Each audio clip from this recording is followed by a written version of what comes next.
Yo, welcome back to the NBA 2K22 resimulation series.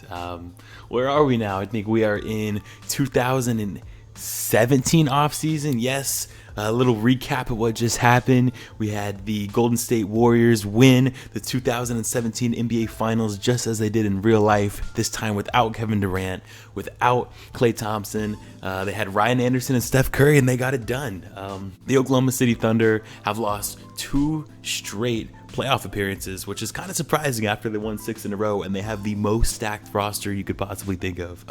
Their team's insane. Here are the notable 2017 retirements. We got Quentin Richardson, Zach Randolph, Jamal Crawford is out, Kwame Brown finally calls it a career after going undrafted. He's 35 now, god dang. Kirk Heinrich is out, Ben Gordon, Nate Robinson I saw. Not a lot of crazy notable names. And here's the draft lottery. No Hall of Fame inductees. Like I said, no crazy notable names. And my Rockets get the #1 pick in the draft. That's crazy. Grizzlies #2, followed by the Timberwolves. And I know the Rockets, I'm pretty sure they have Dwight Howard. And the Grizzlies, if I remember right, they're not terrible. I know Tim Duncan just retired a Grizzly, but I feel like they have the pieces to take a 2nd overall pick and make it something. Let's go over the draft class. Here it is, the 2017 NBA draft. We got Markelle Fultz lined up to go #1, followed by Lonzo Ball, and then Jason Tatum, De'Aaron Fox, John Collins in here, Dennis Smith, Josh. This was one of the craziest draft classes I ever seen. I remember people were so hype about it, and it was a really good draft class. You got Donovan Mitchell went late, like 13th. The GOAT, Frank Ntilikina, Bam's in here, Kyle Kuzma, like I already said, Josh Jackson and all them. I mean, the top guys are insane. They can really turn a franchise around. So let's see. Jared Allen in here, OG Anunoby in here. 2017 draft class is so good. It's Zach Collins. Let's go see where everyone goes. With the first pick, my Rockets, they're going to blow it. I promise they're going to blow the pick because they always do. They pick any second. Jason Tatum to the Rockets. Okay, trying to turn the franchise around. They've been shit the whole series. I think Dwight Howard is still there. Jason Tatum and Dwight Howard. That's going to be a nice little duo. I get over to the Grizzlies with the 2nd pick, and they're going to snag Markelle Fultz. Good pick at the time. He ended up busting because of all the injuries, but he's a decent role player on the Magic now. So we're going to go over to the T-Wolves. I don't remember anything about them, so I'm sure they're not that good. But it's been a while since I've done this. They trade their pick. Who traded up? Who is that? Is that the Celtics? The Celtics trade Rajon Rondo for the 3rd overall pick. An already young point guard. And they trade for another point guard in De'Aaron Fox. I don't hate it. It's not the worst thing in the world. Celtics go younger to get De'Aaron Fox. And then the Bulls are on the clock at #4. And did they trade their pick? No, they get Lonzo Ball straight to the Bulls. He doesn't even have to wait to get there. Great fit for him. Obviously seen by this NBA season that just happened. The Suns on the clock. I know they're up and coming. They have some decent pieces. And they're going to add Donovan Mitchell. And Suns could be up and coming too. Got a lot of teams, putting some draft picks in the right places. With the Lakers on the clock and they get OG. He's not going to Toronto. This draft class is so cool. I mean, this is really going to shift a whole lot of franchises. The Hawks on the clock now, and they're going to trade their pick. So the Hawks trade the 7th overall pick for the 18th overall pick and DeJounte Blair, whoever that is. And the Spurs are now on the clock, and they're going to move up for Josh Jackson, who wasn't as good as people thought he was going to be with Phoenix, but he's not, he's not trash. He's an okay role player. And the #8 pick, Dennis Smith, goes to the Bucks. Okay role player. Lauri Markkanen to the Wizards. And the Kings, instead of getting De'Aaron Fox, since he is gone, they get Jordan Bell, which is, Matt. And we're gonna go ahead and see the summary. There's so many, good picks. I feel like we're going to see towards the end of the draft. Jonathan Isaac to the Pacers. Luke Kennard. I don't know why I just said anything about Luke Kennard like he was relevant. John Collins. He looks stoned. This man looks gone. Look at his position. Power forward, center, small forward, and power forward. You're good when you can play power forward twice. Auto-generated dude. Ntilikina goes to the Sixers. That's all I see. I feel like I'm missing. Oh, here it is. Kyle Kuzma goes to the Nets, and the Nets are pretty good. If he can progress, that'll be something good. Josh Hart to the Pelicans, rejoining with the team that he was with in real life. So a pretty good, successful draft, if I'd say so. The Thunder didn't get any better, and that's a plus for me. I just don't want the Thunder to win any more chips. And here's free agency, and I gotta say, something I really like about whoever created this roster, I wish I remembered so I can give him a shout out, but not like anyone watches these anyways. But Dirk is 92 overall at 39 years old. I like how, I like when players don't always fall off, towards the end of their age. Like sometimes players do LeBron-like things. It's rare, but like in this instance, Dirk is still a 92 overall, regardless of his age. So I'm excited to see that. He is in free agency now. I'm pretty sure, yeah, he's been a Maverick for life for sure. So we're going to see if he can find a new home or stay where he is. Pau Gasol coming from Miami after being traded. They traded for a rental, did not win it, and now he's in free agency. I'm a little shaken on the history because I haven't done this in a little while. But I remember Josh Smith. Yeah, how could you forget Josh Smith? 5 straight DPOYs, and he's on the market. You got Rudy Gobert coming in from Boston, but I'm sure he's restricted. Yeah, he is, because Boston is up and coming, and they're definitely going to re-sign him. Marvin Williams in here, Paul Millsap. We'll go ahead and sim free agency and go see any notable signings. Giannis Antetokounmpo signs with the T-Wolves. He hasn't broken out yet. What is this, 2017? He should be progressing more, but $8 million a year, he's not that good. Anyways, he's on the T-Wolves now. I'm gonna go on a limb and say that's not Steve Nash, but if it is, go him. Still getting a bag, while in a wheelchair. Paul Millsap re-signs with the Raptors. Huge deal. 4 years, $127 million. Roberson re-signs. JJ Barea goes to the Pacers. I forgot what team he was on, but he's not on that team anymore. Otto Porter, huge contract to re-sign with the Pistons. Kelly Olynyk with the Magic. Andrew Bogut, pretty big contract, goes to the Mavericks. That's huge. They finally give Dirk some help after they went 7 games in the conference finals last year. Brandon Knight gets 2 years with the Nuggets. Cavs don't get any better, even though LeBron, is wasting his career with them. Kyle Lowry re-signs with the Spurs. Tim Hardaway with the Hornets. Jarrett Allen signs with the Grizzlies. Grizzlies trying to get better. Bam goes to the Lakers. Evan Fournier goes to the Pacers. Pacers signing a couple decent people. CJ gets a huge contract. I guess he blossomed and I missed it because they haven't been contenders in a while. But 4 years, $133 million. I'd say he's pretty good. Steven Adams gets a huge deal to re-sign with the Nuggets. Myers Leonard back to the Heat. Rudy Gobert, massive contract extension. I guess re-signing, whatever you want to call it. With the Celtics, 5 years, $187 million. Didn't think he was going anywhere, but now it is confirmed. Pau Gasol does re-sign with the Heat, though, so their 1 year rental turns into another year, $22 million, and the Heat might be contending again. And Dirk signs 1 year, $34 million to stay with the Mavericks. I almost tried to say Magic like 3 times, but he's staying with them. Josh Smith with the Hawks, huge contract extension for the 5-time reigning defensive player of the year. Yeah, I would extend him too, man. Dennis Schroeder staying with the T-Wolves. Oh wait, he moved to the T-Wolves. He was never there. That's a huge contract. Schroeder's goated. And that'll do it for the 2017 offseason. A lot of notable names moving around, and a lot of up and coming teams getting even better. And I feel like that's the biggest plus, because it's so top heavy with the Thunder right now that seeing other teams get better is always good.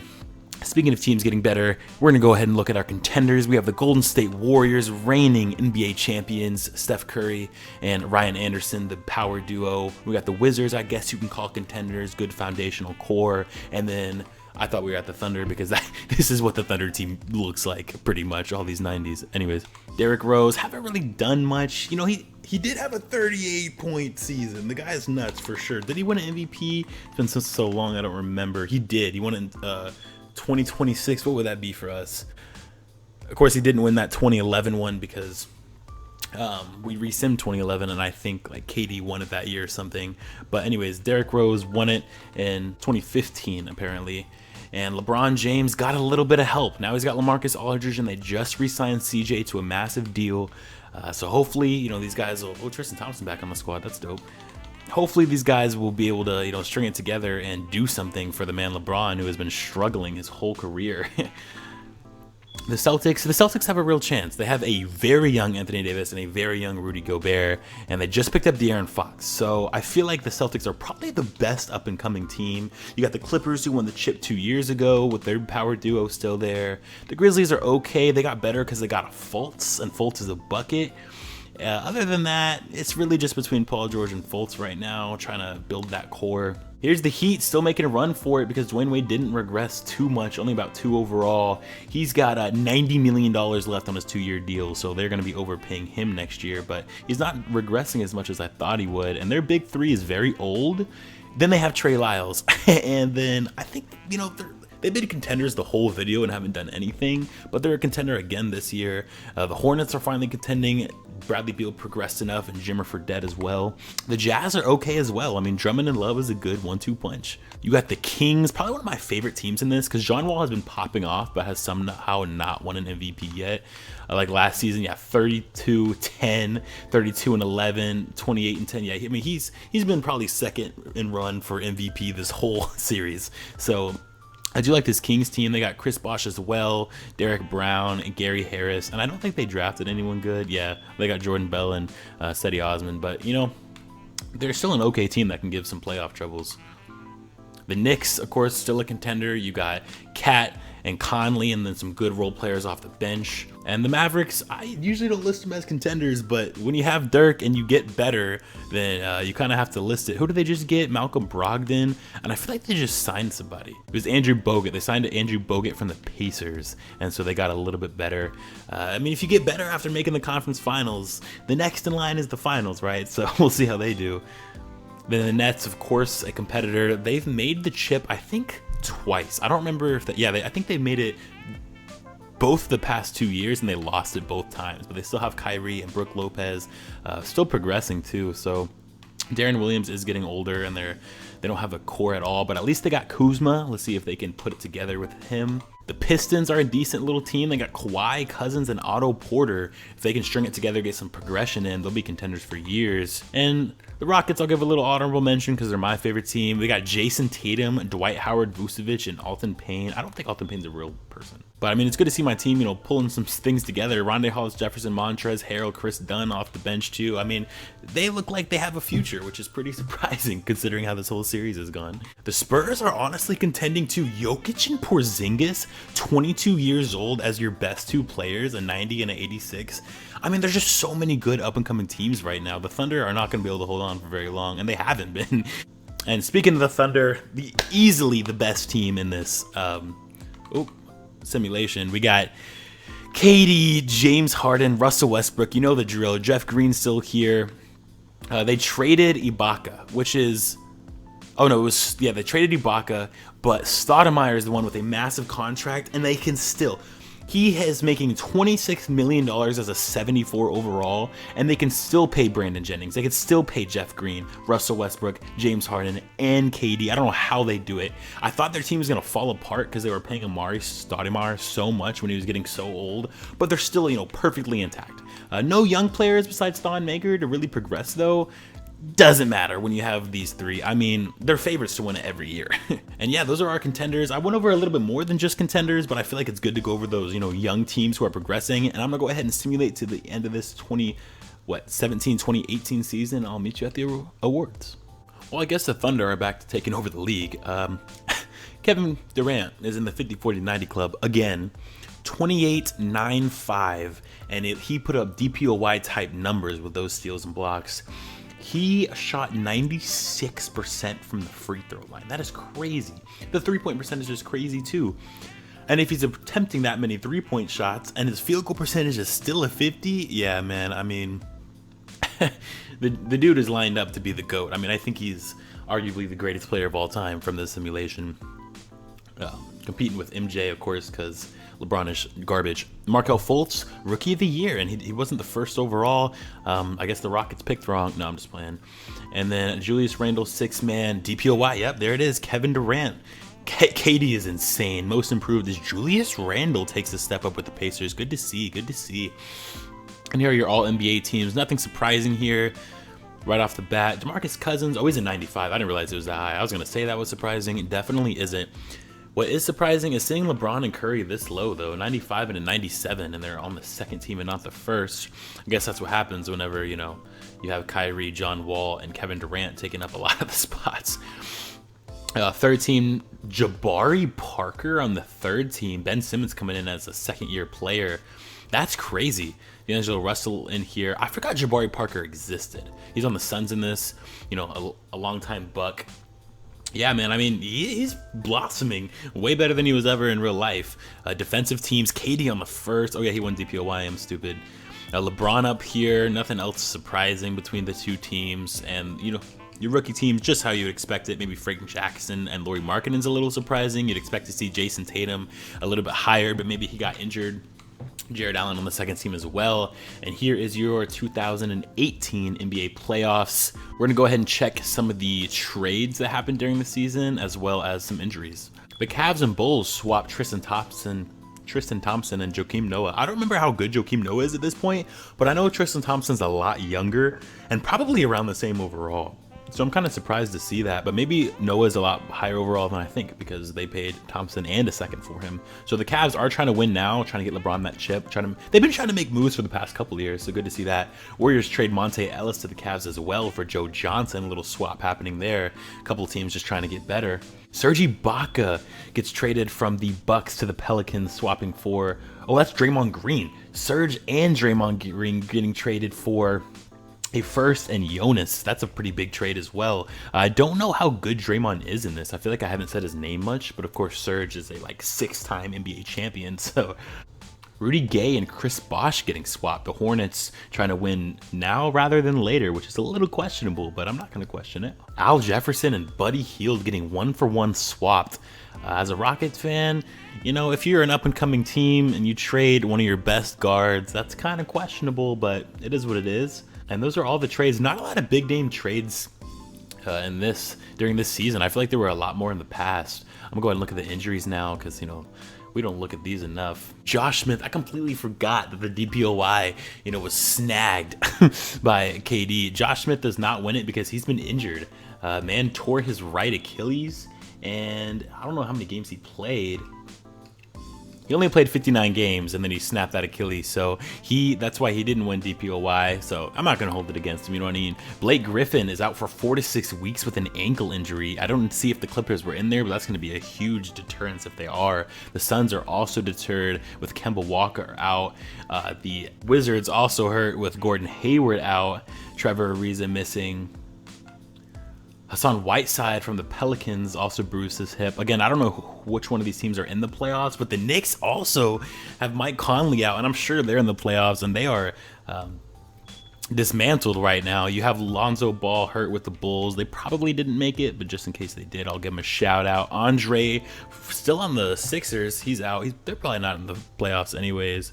And those are your notable injuries. Just if you're wondering why someone's not there, that's why.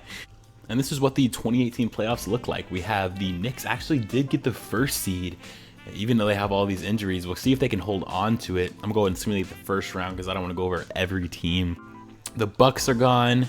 The Wizards eliminated with all those injuries. The Clippers eliminated with the Blake Griffin injury. The Knicks are gone as a first seed just because all their players are injured, so nothing too surprising. The Jazz are gone, even though they're actually decent now. The Nuggets eliminated a decent team. The Pacers eliminated a decent team, and the Pelicans had some injury troubles. I remember that. And this is what you're looking at for your second round. I'm gonna go ahead and simulate to the juicy parts. And the Warriors are eliminated. I think they got swept. Ryan Anderson and Steph Curry are going home. The Miami Heat cannot get it done again. Second round elimination. The Kings are gone. A great Kings team that just haven't been able to get anything going. I think Kings fans are just happy to be making the playoffs at this point, right? So who cares? The Pistons are eliminated. I don't think they were that good. Something I noticed, LeBron is not in the finals or in the playoffs. They didn't make it, even though their team was half decent. So that's pretty interesting. You have the Trailblazers and the Thunder. The Trailblazers got the first seed, by the way, which is weird. And then you have the Raptors and Hornets on the other side. I want to see what's going on with these two teams. We got you know, the infamous Brandon Jennings with James Harden, KD, Amari Stoudemire, and Solomon Jones. So it looks like they have a couple injuries. I'll have to check injuries again. It looks like Russell Westbrook's not in here, and I feel like they had a power forward that was better than Amari Stoudemire that is not in here as well. But the Trailblazers are fully healthy, and they have a really good team. Joel Embiid and Ben Simmons on the same squad with Nicholas Batum, Devin Booker, and Ramon Sessions. I don't know how I didn't see this team when I was looking at the contenders. I bet they just progressed through the season or something, but this team is crazy. They're not top heavy, very, very well built. So the Blazers might actually be favorites against the Thunder. We'll have to see. And the Raptors are beat up. They have nobody. Their best player is Tobias Harris right now. Bradley Beal and Jimmer Fredette with Jeff Green and Chris Bosh leading the way with the Hornets. The Raptors are huge underdogs. They did win game 1, and so did the Blazers. I'm going to go ahead and look at those injuries again. No injuries to the Raptors or the Thunder. So I think, oh, I'm so blind. As I said that and I was backing out, I literally saw it. The Thunder, yeah, Amari Stoudemire is hurt. Pulled left hamstring for 2 to 4 weeks, and Russell Westbrook is out for a week or 2. So that might actually give the Trailblazers the edge in this series. Let's go ahead and simulate a few games. 2-0, 2-0 on both sides. Trailblazers up 3, and is anyone back from injury? Westbrook is still out. They're gonna have to win some games without him. Looks like they're gonna have to win the series without him and Amari, but they'll, you know, get them both back if they make the finals. And other than that, they're in some heaps of trouble, and we're gonna go ahead and simulate not the round, but the game. And the Thunder do win one, and the Charlotte Hornets take one. This series has to look different. Yeah, okay. So the Raptors are just really bad, and they are just the Cinderella story of the century. Tobias Harris and Aaron Gordon are their best players, and they're putting it to this Hornets team who have Chris Bosh and this Trace Gary guy. Coming out of nowhere. This Hornets team is stacked as hell. There's no way that they should lose to this Raptors team. And the Thunder win again, and the Raptors win again. These Cinderella Raptors are about to give somebody the easiest finals matchup they've ever seen. We're going to go ahead and look at the injury report, see if Westbrook is back, and he's not, but he's day to day. They just need to win some games. Same with Stoudemire. Here we go. Game 6. See if the... Oh, okay.